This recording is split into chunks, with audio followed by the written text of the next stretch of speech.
एक स्त्री जिसके पति का शरीर नष्ट कर दिया गया हो और उसके बाद उसे वरदान स्वरूप लाखों वर्षों की कठिन तपस्या के बाद उसे उसके पति का शरीर प्रदान किया जाना हो और शरीर मिलने से पहले ही उस नए शिशु का अपहरण करने की योजना बन चुकी हो और वह भी ऐसे व्यक्ति के द्वारा योजना बनाई गई हो जो अत्यंत बलशाली हो, जिसके पास अमोघ अस्त्र हों। आप सोचिए कि उसके हृदय के अंदर क्या पीड़ा होगी, और जो पीड़ा आप सोच सकते हैं उससे भी कहीं अधिक पीड़ा आज रति के हृदय में थी।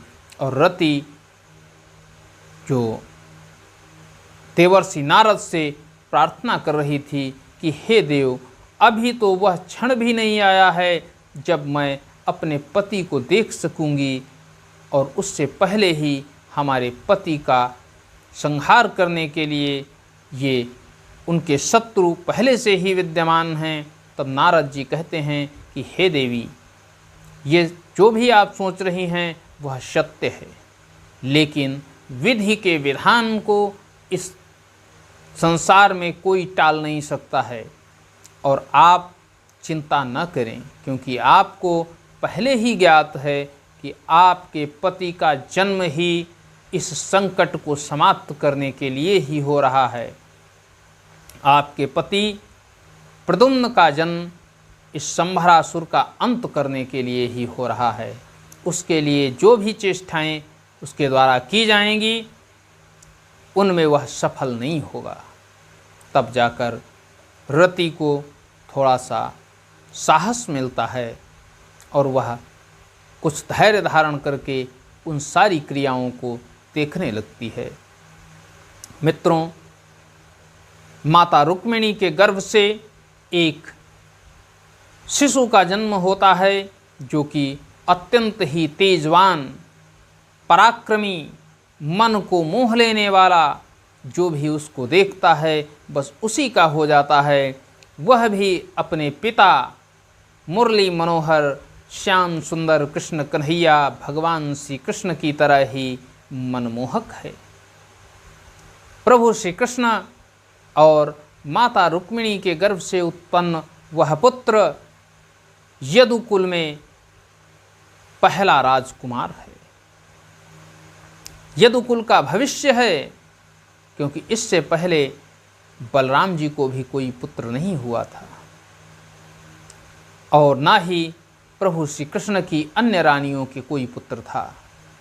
माता रुक्मिणी के गर्भ से जिस शिशु का जन्म हुआ, उस शिशु के जन्म लेते ही देवर्षि नारद ने तुरंत ही रति को इसकी सूचना दी और बताया कि तुम्हारे पति का जन्म प्रभु श्री कृष्ण के पुत्र के रूप में हो चुका है। ज्यों ही यह सूचना रति को मिलती है, रति अत्यंत प्रसन्न हो जाती है। उसके चेहरे पर उसकी प्रसन्नता दिखने लगती है। जब उसके चेहरे को देखते हैं देवर्षि नारद तो कहते हैं कि हे देवी, आज आप अत्यंत प्रसन्न हैं। तब रति कहती है कि हे महर्षि, क्या आप सोच भी सकते हैं कि जिस पत्नी ने अपने पति के शरीर को प्राप्त करने के लिए लाखों वर्षों तक विरह की अग्नि में स्वयं को जलाया हो और आज उसे वह प्रतिफल मिलने वाला है।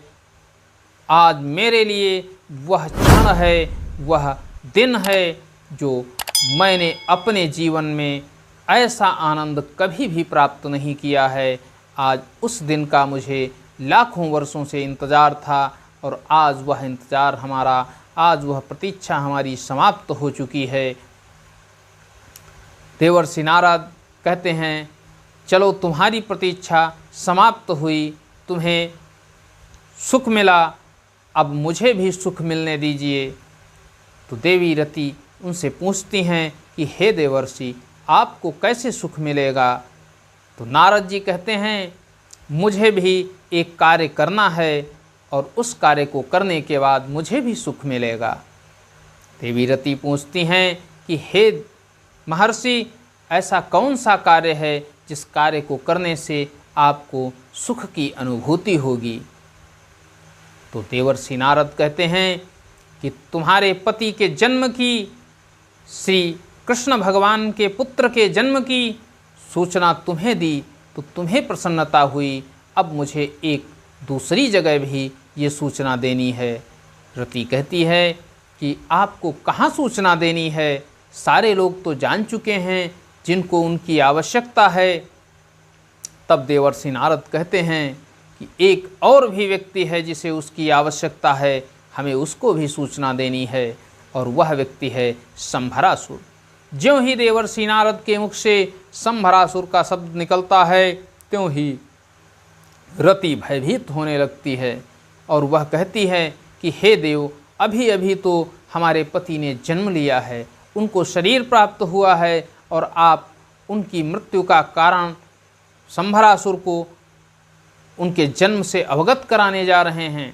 तब देवर्षि नारद कहते हैं कि हे देवी, इसमें दुखी होने की कोई आवश्यकता नहीं है, क्योंकि इस सकल ब्रह्मांड में कोई ऐसा नहीं है जो विधि के विधान को मिट सके, जो अपने प्रारब्ध को मिटा सके। संभरासुर का अंत करने के लिए ही तुम्हारे पति का जन्म हुआ है, और अब मुझे जाकर के संभरासुर को यह शुभ समाचार देना है, क्योंकि यह उसके लिए भी प्रसन्नता का विषय है, क्योंकि वह प्रतिज्ञा कर चुका है कि श्री कृष्ण के पुत्र का हरण करके वह उसका वध कर देगा, और यदि वह वध करने की प्रतिज्ञा पर अटल है तो उसे अवश्य प्रसन्नता होगी। देवर्षि नारद ऐसा कहते हुए वहाँ से अंतर्ध्यान हो जाते हैं और वह संभरासुर के राजमहल में पहुँच जाते हैं, जहाँ संभरासुर अपनी खीज को मिटाने के लिए वहाँ पर एक पुतला बनाए हुए था और उस पुतले के ऊपर तलवारों का प्रहार कर रहा था। उसकी पत्नी मायावती उसके साथ में ही बैठी हुई थी और अपने पुत्र के शोक में वह अत्यंत व्याकुल हो रही थी और संभरासुर को उसकी प्रतिज्ञा बार बार याद दिला रही थी। संभरासुर के कक्ष में पहुंचकर ज्यों ही शब्द नारायण नारायण शब्द का उच्चारण देवर्षि नारद के द्वारा किया जाता है, संभरासुर और उसकी पत्नी मायावती के द्वारा देवर्षि नारद को प्रणाम किया जाता है। देवर्षि नारद उनके प्रणाम को तो स्वीकार कर लेते हैं, लेकिन आशीर्वाद नहीं देते हैं। संभरासुर भी अत्यंत ज्ञानी था और वह कहता है कि हे देवर्षि, आपका आगमन ऐसे समय में हुआ है जब मैं अपने पुत्र की मृत्यु के शोक से अत्यंत ही व्याकुल हूँ। जरूर कोई कारण होगा, जरूर कोई बड़ी सूचना होगी जिसे प्रदान करने के लिए आप हमारे पास आए हैं। तब देवर्षि नारद कहते हैं कि हाँ, तुम्हारे लिए प्रसन्न होने का क्षण आ चुका है। तो देवर्षि नारद की इस बात को सुनकर मायावती कहती है कि हे देवर्षि, जिसका एक सूरवीर पुत्र मृत्यु को प्राप्त हो चुका हो, उसे सुखी होने का क्षण कैसे प्राप्त हो सकता है, उसके मुख पर प्रसन्नता की लकीरें कैसे आ सकती हैं। तब देवर्षि नारद कहते हैं कि मेरी सूचना को सुनकर तुम अवश्य प्रसन्न होगी।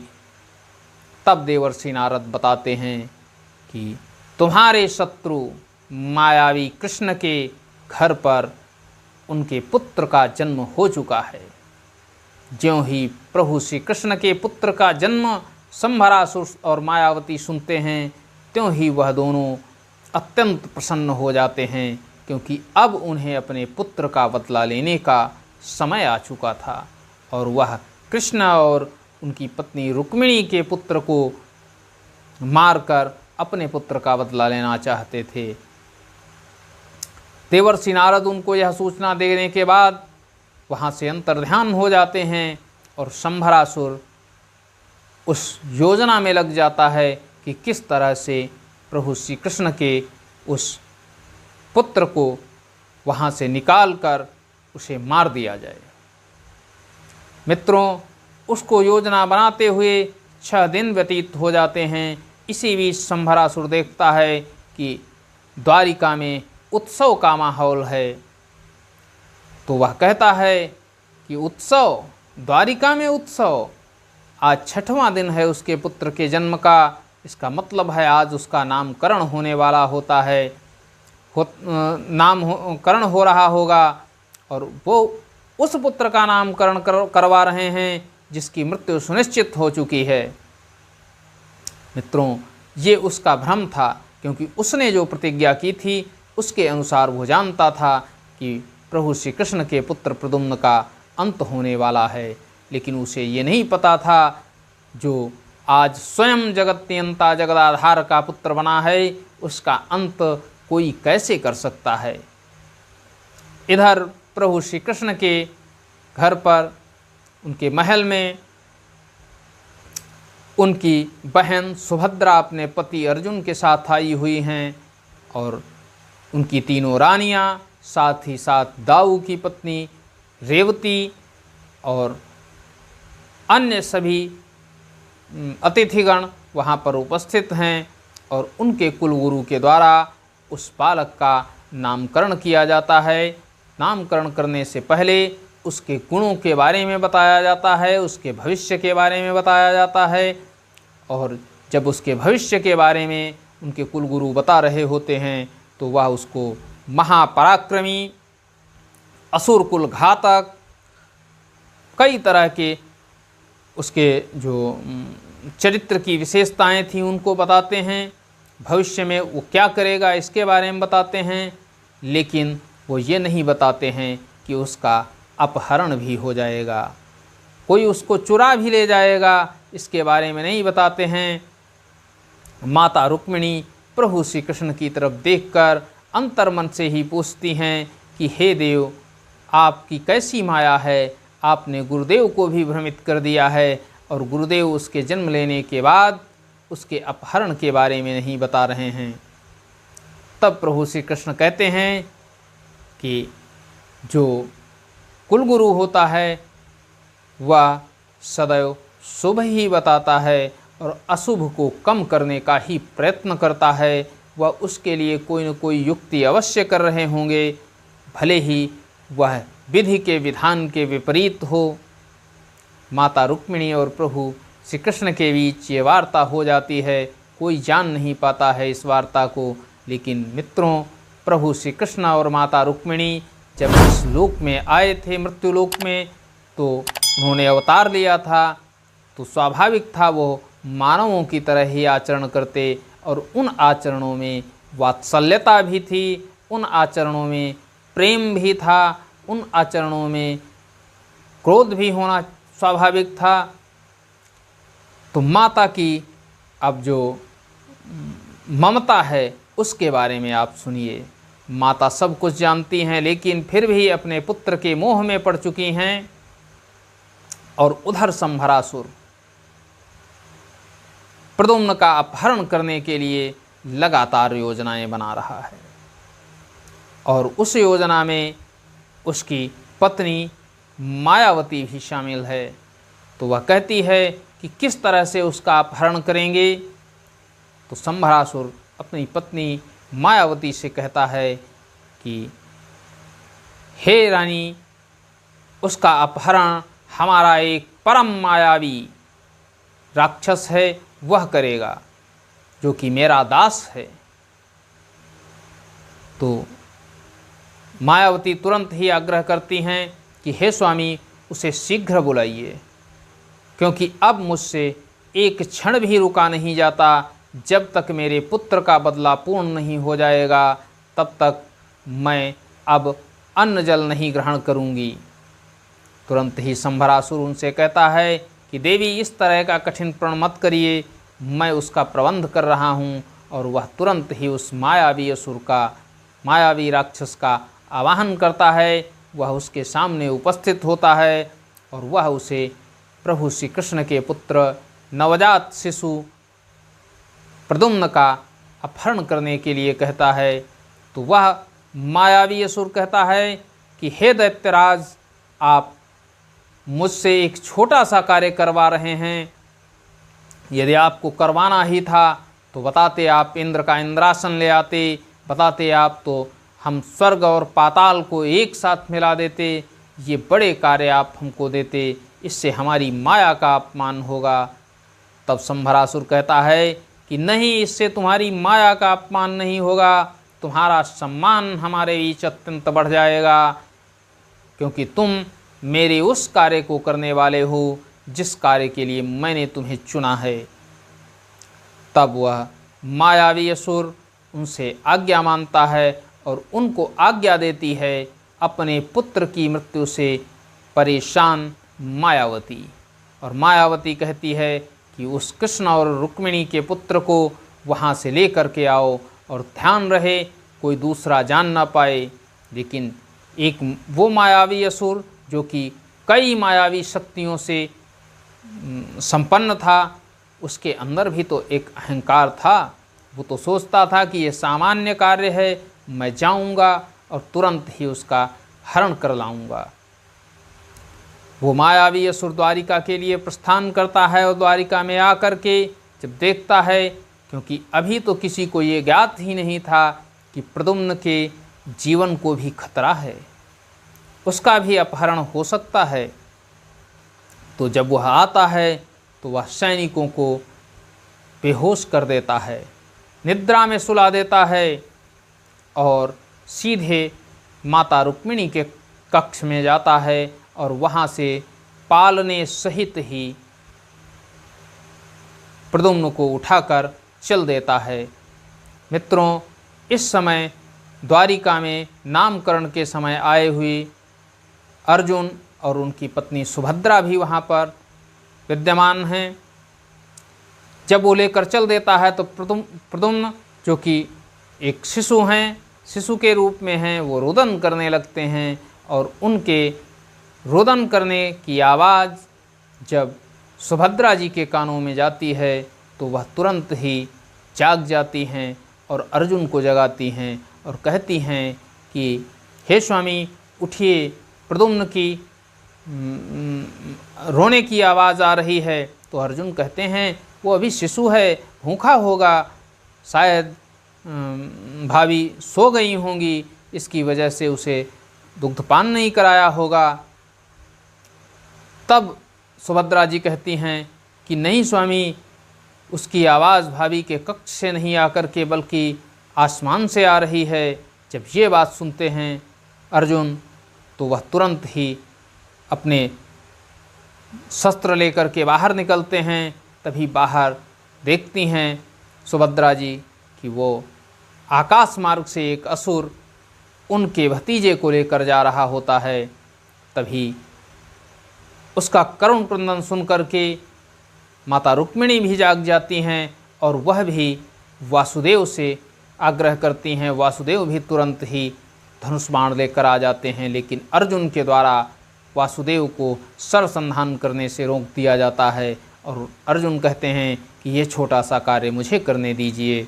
और अर्जुन एक तीर मारते हैं। जो ही वह तीर उस मायावी असुर के पास पहुंचता है, वह मायावी असुर भी दूसरा शस्त्र प्रयोग कर देता है, लेकिन अर्जुन का जो तीर था वह उसके शस्त्र को काट देता है।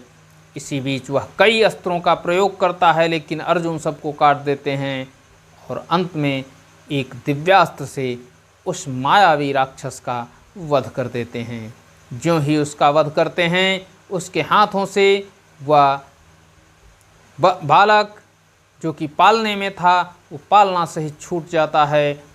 अब सब और भयातुर हो जाते हैं कि कहाँ गिरेगा, कैसे गिरेगा, क्या स्थिति होगी। लेकिन इसी बीच अर्जुन के द्वारा, जो कि अत्यंत महान धनुर्धर हैं, उनके द्वारा एक तीर छोड़ा जाता है और वह तीर उस पालने सहित बालक को लेकर के माता रुक्मिणी के पास आ जाता है। सारे लोग उस बालक को उठा लेते हैं, अत्यंत ही उसको दुलराने लगते हैं, उसको प्रेम से अपनी गोद में चिपकाने लगते हैं, क्योंकि पहली ये घटना थी जबकि उनके पुत्र का हरण हो रहा था। अब सारे लोग जान चुके थे कि प्रद्युम्न के ऊपर संकट कभी भी और किसी भी क्षण आ सकता है। मित्रों, जब संभरासुर को ये सूचना मिलती है कि उसका मायावी असुर मार दिया गया।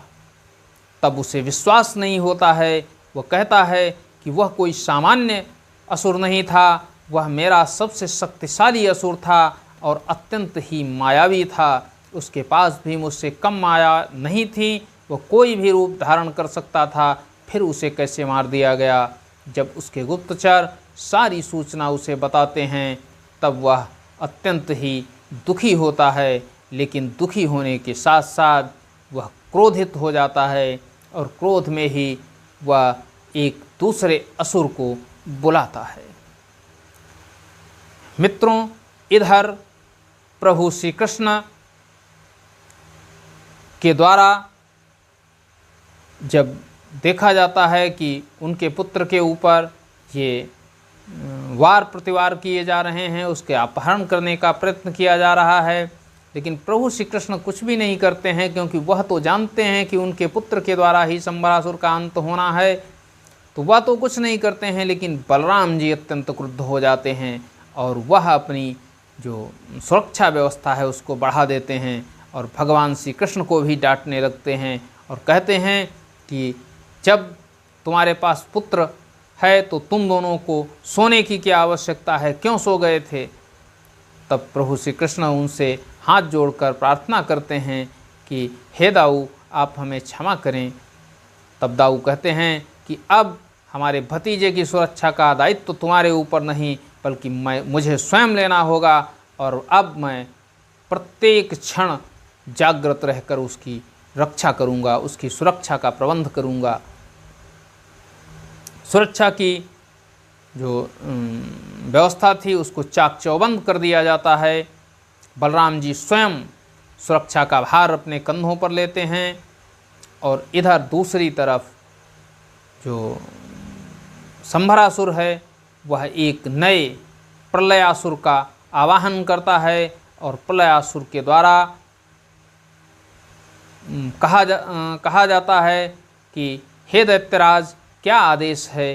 तब संभरासुर उससे कहता है कि तुम्हें अभी जाकर के और द्वारिका में कृष्ण के पुत्र का अपहरण करना है और उसे लेकर मेरे सामने उपस्थित करो। प्रलयासुर वहाँ से निकलता है, विशालकाय शरीर है, अत्यंत बलवान है, और वह जब पहुँचता है तो सैनिक उस पर वार प्रतिघात करते हैं, लेकिन कोई असर नहीं होता है। वह जितने भी सैनिक उसके रास्ते में आते हैं उन्हें वह मार देता है और महल के बाहर से ही जो झरोखा होता है उस झरोखे में हाथ डाल करके वह प्रद्युम्न को उठा लेता है। ज्यों ही प्रद्युम्न को वो उठाता है, प्रद्युम्न रोने लगते हैं और प्रद्युम्न के रोने की आवाज़ सुन करके उनकी माता रुक्मिणी जाग जाती हैं, और रुक्मिणी जागने के बाद तुरंत ही तेज आवाज़ में चिल्लाने लगती हैं और प्रभु श्री कृष्ण और दाऊ को बुलाने लगती हैं। प्रभु श्री कृष्ण तो नहीं दिखाई देते हैं, लेकिन वह आवाज़ जो कि रुक्मिणी, सत्यभामा और जामवंती की होती है, वह आवाज़ बलराम जी के कानों तक पहुंच जाती है। बलराम जी तुरंत ही अपने विश्राम कक्ष से बाहर निकलते हैं, अपनी गदा हाथ में लेकर के। तब उनको दिखाई देता है कि एक बड़ा सा असुर जो कि उनके महल से भी ऊंचा दिखाई दे रहा है, वह अपने हाथ में बालक प्रद्युम्न को लेकर के बाहर को निकलता जा रहा होता है। तुरंत ही बलराम जी उसके सामने आते हैं और उसे ललकार कर कहते हैं कि ऐ दुष्ट, तेरे द्वारा मेरे भतीजे का अपहरण किया जा रहा है, मैं तुझे जीवित नहीं छोड़ूंगा। ज्यों ही बलराम जी के इन शब्दों को वह प्रलयासुर सुनता है तो वह तुरंत ही अत्यंत क्रोधित होकर के बलराम जी से कहता है कि तू मुझे मारेगा? हे मानव, तू मुझे मारेगा? तू मुझे मारना चाहता है तो ये ले। एक बड़ा सा पेड़ उठा करके श्री बलराम जी के ऊपर फेंक देता है, लेकिन बलराम जी तो स्वयं बल के धाम हैं, वह अपने गदा के वार से उस पेड़ को दूर गिरा देते हैं। जब वह दैत्य प्रलयासुर यह स्थिति देखता है कि बलराम जी उसके वार से बच गए हैं, तो वह तुरंत ही दूसरी तरफ को मुड़ता है और उधर जो ऊपर शिखर होता है हवेलियों के ऊपर, महलों के ऊपर, वह पूरे शिखर को ही उठा करके बलराम जी के ऊपर फेंक देता है, लेकिन बलराम जी उसको भी एक ही गदा के वार से दूसरी तरफ फेंक देते हैं, दूसरी तरफ गिरता है जाकर। तब उसे लगता है कि ये कोई सामान्य मानव नहीं है, मेरे प्रत्येक वार को बचा रहा है। तब वह एक बार फिर से बलराम जी के ऊपर आक्रमण करता है, लेकिन बलराम जी अपनी गदा से उसके उस आक्रमण को भी विफल कर देते हैं। जब बलराम जी को लगता है कि ये विशालकाय ऐसे संभलने योग्य नहीं है, तब वह तुरंत ही अपने हल का आवाहन कर देते हैं, और हल के आवाहन होते ही वह असुर भयभीत सा लगने लगता है, और तुरंत ही बलराम जी अपने हल के भार से उसके शरीर को चकनाचूर कर देते हैं, और उसके हाथ से प्रद्युम्न छूट जाता है, जिसे वह अपनी गोद में ले लेते हैं, और तुरंत ही वहाँ पर उपस्थित किसी सैनिक के द्वारा उस प्रद्युम्न को रुक्मिणी जी के पास भेज दिया जाता है। और दूसरी तरफ बलराम जी उस प्रलयासुर का अंत कर देते हैं। जब प्रलयासुर का अंत हो जाता है, तब तो सुरक्षा का प्रबंध और अधिक प्रबल होना चाहिए, क्योंकि ये सबको पता है कि सुरक्षा कमज़ोर न हुई होती तो दोबारा हरण नहीं होता प्रद्युम्न का। जब ऐसी स्थिति आती है तो बलराम जी और ज़्यादा चाक चौबंद सुरक्षा व्यवस्था कर देते हैं। सारी रानियां भी, किसी के पास भी अगर प्रद्युम्न पहुंचता है तो उससे पहले वह सूचना बलराम जी को होनी चाहिए। लेकिन रानियों में आपस में अत्यंत प्रेम होने के कारण वह एक दूसरे की को पुत्र का आदान प्रदान कर देती थीं। तो जब ये स्थिति बनती है महल की, तो स्वाभाविक था कि पुत्र कभी सत्यभामा जी के कक्ष में होता था, तो कभी जामवंती जी के कक्ष में होता था, कभी अपनी माता रुक्मिणी के कक्ष में, कभी कभी प्रभु श्री कृष्ण के कक्ष में भी उसे ले जाया जाता था कि वह अपने पिता का दर्शन कर सके, प्रभु का दर्शन कर सके। मित्रों, जब ये सूचना प्राप्त होती है शंबरासुर को कि उसका भेजा गया दैत्य प्रलयासुर का भी अंत हो गया है, तो वह विश्वास नहीं करता है, क्योंकि वह जानता था कि प्रलयासुर कोई सामान्य असुर नहीं है, उसको कोई सामान्य मानव पराजित नहीं कर सकता है। जब प्रलयासुर की मृत्यु के बारे में सूचना मिलती है मायावती को, तो वह अपने पति शंभरासुर से कहती है कि हे स्वामी, मैं आपसे कितनी बार कह चुकी हूँ कि ये जो वासुदेव है वो कोई सामान्य पुरुष नहीं है, द्वारिका कोई सामान्य नगरी नहीं है, और उनका जो बड़ा भाई है बलराम, वह भी कोई सामान्य मानव नहीं है। वो जरूर मायावी हैं, और ऐसे मायावी जिनके आगे असुर राज की माया काम नहीं कर रही है। यदि आप कह रहे हैं कि आपके भेजे गए असुर कोई सामान्य असुर नहीं थे, तो ये सुनिश्चित हो चुका है कि किसी अन्य के द्वारा उस कृष्ण के साथ जो हमारा प्रतिशोध है वो पूर्ण नहीं होगा। शंबरासुर कहता है, नहीं रानी, मैंने जिन असुरों को भेजा वो कोई सामान्य असुर नहीं थे। मायावी राक्षस भी कोई सामान्य नहीं था, उसको सारी माया की विद्याएं आती थीं, और प्रलयासुर की तो बात ही क्या कहना, वो तो परम शक्तिशाली था, लेकिन फिर भी उसका अंत कैसे हो गया, मैं बहुत ही परेशान हूँ इस बात से कि ऐसा कैसे संभव हो गया। तब उसकी रानी मायावती कहती है कि हे स्वामी, देखिए, प्रलयासुर और श्री कृष्ण की बराबरी कैसे हो सकती है।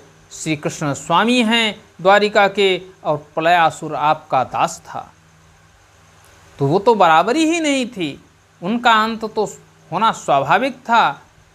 अब युद्ध और चाल बराबर वालों में होनी चाहिए, और जब बाहर से घी ना निकले तो हाथ डालना ही पड़ता है उस पात्र के अंदर, और अब आपको भी द्वारिका में हाथ डालना ही होगा।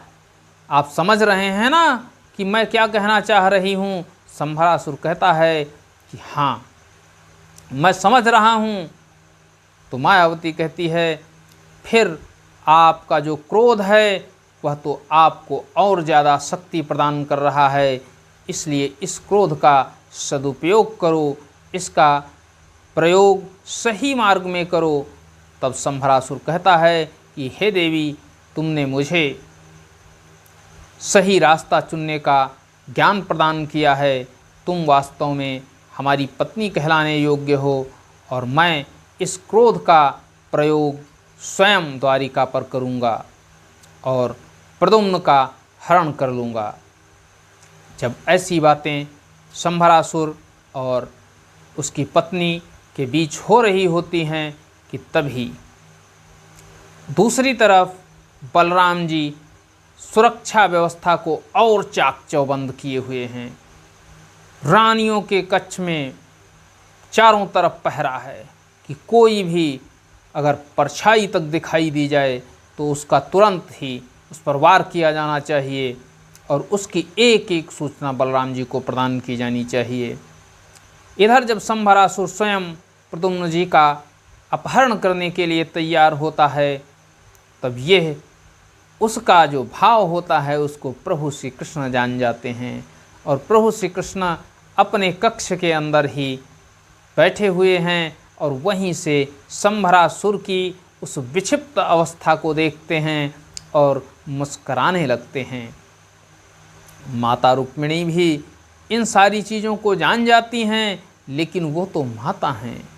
माता का अपने पुत्र के प्रति जो अनन्य प्रेम होता है वह कोई सामान्य नहीं होता है, कोई सामान्य व्यक्ति उसका अनुभव नहीं कर सकता है, उसका अनुभव तो स्वयं एक माता ही कर सकती है। और माता रुक्मिणी आज ये भूल चुकी हैं कि वह कोई सामान्य स्त्री न होकर के वह स्वयं इस जगत की माता हैं, माता लक्ष्मी के अवतार हैं, वह इसको भूल चुकी हैं। मित्रों, संभरासुर प्रद्युम्न का हरण करने के लिए वहाँ से निकल पड़ता है। किस तरह से प्रद्युम्न का हरण करता है? क्या संभरासुर बलराम जी की सुरक्षा व्यवस्था में सेंध लगा पाता है? और अगर सेंध लगा भी लेता है या नहीं लगा पाता है तो क्या करता है? कैसे अपहरण करता है प्रद्युम्न का? क्या बलराम जी की प्रतिक्रिया होती है उसके बाद, और क्या प्रतिक्रिया होती है प्रभु श्री कृष्ण की? बलराम जी के क्रोध को किस तरह से प्रभु श्री कृष्ण शांत करते हैं, उन सब के बारे में हम अगले दिन आपको बताएंगे। लेकिन आज के लिए यहीं तक, मिलते हैं अगले दिन आगे की कथा के साथ कि संभरासुर के द्वारा किस तरह से प्रद्युम्न का अपहरण किया गया। मित्रों, यदि कहानी आपको पसंद आई हो तो कहानी को लाइक करें, चैनल को सब्सक्राइब करें और अन्य लोगों के पास शेयर करें। ऐसी ही धार्मिक और रोचक कथाएं आपके सम्मुख में प्रतिदिन प्रस्तुत करता रहूँगा। आप यदि हमारा समर्थन करते हैं एक क्षण में लाइक और कमेंट के द्वारा, साथ ही साथ हमारे चैनल को सब्सक्राइब करने के द्वारा, तो हमारा मनोबल बढ़ेगा। और हमारा जब मनोबल बढ़ेगा, आपके द्वारा ये जो मनोबल मजबूत कराया जाएगा, तो हम एक से बढ़कर एक नई कहानियाँ आपके साथ रखेंगे। और ये कोई सामान्य कहानियाँ नहीं हैं, ये हमारी धार्मिक कहानियाँ हैं, हमारे आराध्य की कहानियाँ हैं, और इन कहानियों से ही सत्संग की उत्पत्ति होती है। मित्रों, आज के लिए बस इतना ही। मिलते हैं अगले दिन अगली वीडियो में अगले विषय के साथ। तब तक के लिए जय हिंद, जय भारत, नमस्कार मित्रों।